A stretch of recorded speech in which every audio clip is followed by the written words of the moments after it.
কিছু কিছু সংগঠনের কিছু কিছু নেতৃত্বের ভুল সিদ্ধান্তের জন্যে একাধিকবার মুসলমানদের আন্দোলনের ভিতরে বহিরাগত প্রবেশ করে তারা অরাজকতা তৈরি করেছেন। কিন্তু আমি সকলকে একাধিকবার অনুরোধ করেছি, আপনাদের মাধ্যমে অনুরোধ করব যে আপনারা কেউ হঠাৎ করে রাস্তায় নেমে যাবেন কিংবা কেউ ডাক দিলেন আর সবাই রাস্তায় নেমে গেলেন, অনুগ্রহ করে তা করবেন না। নেতৃত্বকেও যেমন দায়িত্বশীল হতে হবে, সাধারণ নাগরিকদেরও দায়িত্বশীল হতে হবে। আমি জানি এটা আমার একার বক্তব্য নয়, মানুষের আজকে অভিযোগ আছে পুলিশ যেন তারা বারবার শাসকের উর্দি পড়েই কাজ করছে।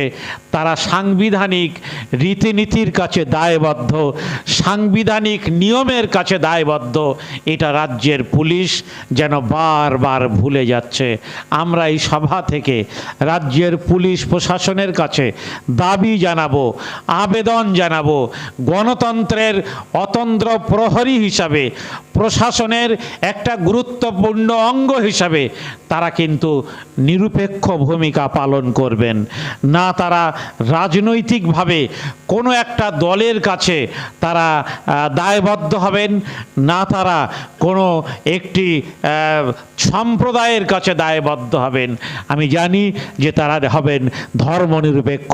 তারা শাসককে যেমন গুরুত্ব দেবেন, শাসক এবং সরকারের নির্দেশ যেমন মান্যতা দেবেন, তেমনভাবে বিরোধী রাজনৈতিক দলের সভা করার যে ভারতের সংবিধানের যে নিয়ম আছে সেই নিয়মটাকেও তাদেরকে মান্যতা দিতে হবে।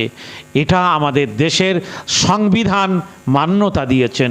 এই প্রাকৃতিক এবং রাজনৈতিক দুর্যোগকে উপেক্ষা করে যারা এসেছেন তারা নিশ্চয়ই বড় সাহসিকতার পরিচয় দিয়েছেন। আপনারা আগেই জেনেছেন যে সারা বাংলা সংখ্যালঘু যুব ফেডারেশন 22 বছর অতিক্রম করে 23তম বর্ষে আজকে পদার্পণ করেছে।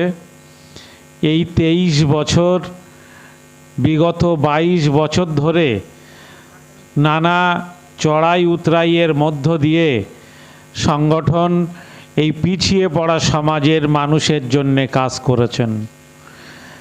আজকের ঘোষণাপত্র থেকে আপনারা শুনেছেন যে সংখ্যালঘু যুব ফেডারেশন 2004 সালে যখন প্রতিষ্ঠিত হয় তখন এই বাংলায় লাল ঝান্ডার রমরমা।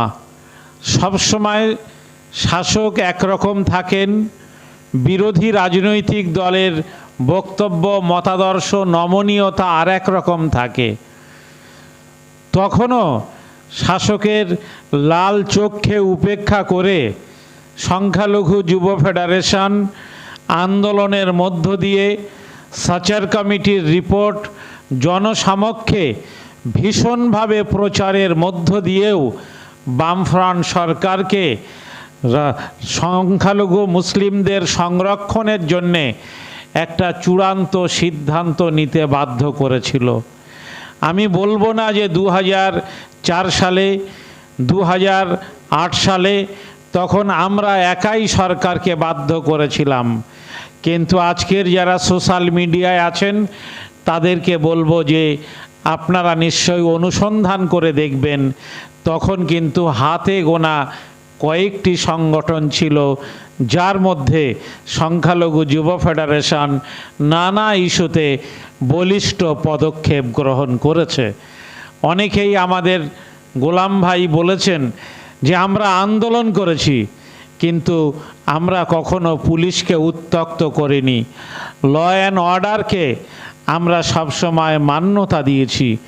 পুলিশের যেমন দায়িত্ব আছে আইন মেনে চলার, আন্দোলনকারীদের প্রোটেকশন দেওয়ার, তেমন যারা আন্দোলন করতে আসেন আমরা মনে করি যে তাদেরও কর্তব্য আছে খাকি পোশাকের পুলিশকে সম্মান জানানোর, আইনকে সম্মান জানানোর এবং আইনি সীমাবদ্ধতার মধ্যে থেকে গণতান্ত্রিক পদ্ধতিতে আন্দোলন করা।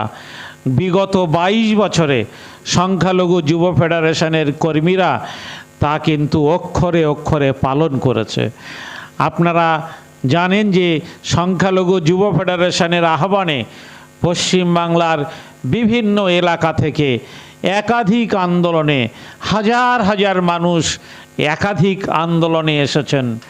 সেই আন্দোলন মানুষ যখন লড়াকু ভূমিকা নিয়ে এসেছেন, মানুষ যখন পুলিশের বিরুদ্ধেও চূড়ান্ত ভূমিকা পালন করেছেন, সেই মানুষকে ঠান্ডা করে গণতান্ত্রিকভাবে আন্দোলন করে সরকারের উপর পেশাব তৈরি করে, কখনো আমেরিকার সেন্টারের সামনে বিক্ষোভ, কখনো মায়ানমার দূতাবাসের সামনে বিক্ষোভ, কখনো পাক সার্কাসে বিক্ষোভ, একাধিক বিক্ষোভ আন্দোলন, কখনো শহীদ মিনার ময়দানের সমাবেশ, সমস্ত সমাবেশকে কিন্তু আমরা যা করলে প্রশাসনের উপরে চাপ তৈরি হয় তা করে সংখ্যালঘু যুব ফেডারেশন একটি দায়িত্বশীল সংগঠন হিসাবে আজকে উঠে এসেছে।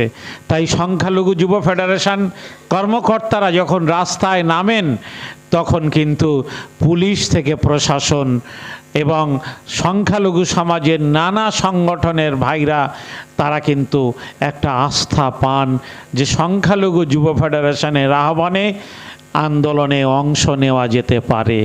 এরকম একটি দায়িত্বশীল ভূমিকা পালনের মধ্য দিয়ে রাজ্যের শান্তিপ্রিয় গণতন্ত্রপ্রিয় মানুষের আস্থা অর্জন করতে সংখ্যালঘু যুব ফেডারেশনের কর্মীরা তারা কিন্তু সামর্থ্য হয়েছে।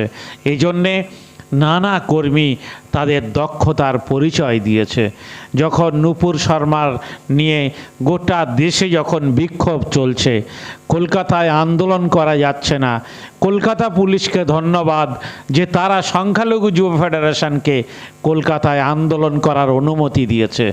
আমরা কলকাতায় নিজেদের উদ্যোগে সংখ্যালঘু যুব ফেডারেশনের কর্মীরা কলকাতার নানা স্থানে ডরিনা ক্রসিং থেকে শুরু করে টিপু সুলতান মসজিদ এলাকা, নানা এলাকায় দাঁড়িয়ে তারা একদিকে যেমন নিজেদের মিছিল কন্ট্রোল করেছেন, ঠিক তার পাশাপাশি কেউ যাতে মিছিলের মধ্যে ঢুকে অরাজকতা তৈরি করে সংখ্যালঘু এবং মুসলিম সমাজের মানুষকে যাতে দুর্নাম তৈরি করতে না পারে, সেজন্যও কিন্তু অতন্দ্র প্রহরীর ন্যায় কাজ করেছে।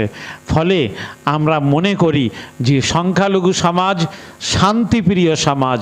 তারা বারবার মনে করেন যে শান্তিপূর্ণ আন্দোলনের মধ্য দিয়ে সংখ্যালঘু সমাজ তাদের অত্যাচারের বিরুদ্ধে তারা প্রতিবাদে সোচ্চার হবেন। কিন্তু আমরা দেখেছি যে কিছু কিছু নেতৃত্বের